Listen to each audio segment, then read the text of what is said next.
ऐसे ही समय बीतता गया। रवि बड़ा मशहूर वास्तुकार बन गया। वहीं दूसरी ओर राजा, जो सुंदर और मजबूत बिल्डिंग बनाता था, मशहूर नहीं हो पाया। पर राजा के काम के बहुत सारे कद्रदान बन गए थे, जो जानते थे कि राजा का काम रवि के काम की तुलना में ज्यादा अच्छा है।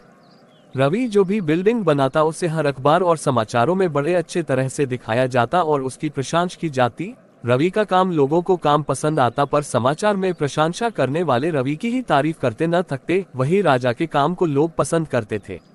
समय के साथ अब राजा मशहूर होने लगता है, वही रवि की लोकप्रियता कम होने लगती है। रवि के द्वारा बनाई गई बिल्डिंग्स को लोग खरीदना बंद कर देते हैं और एक नए वास्तुकार, जिसका नाम दहूजा था, उसकी बिल्डिंग्स की तारीफ करने लगते हैं। हालांकि दहूजा का काम भी किसी भी प्रकार से रवि से अच्छा नहीं था।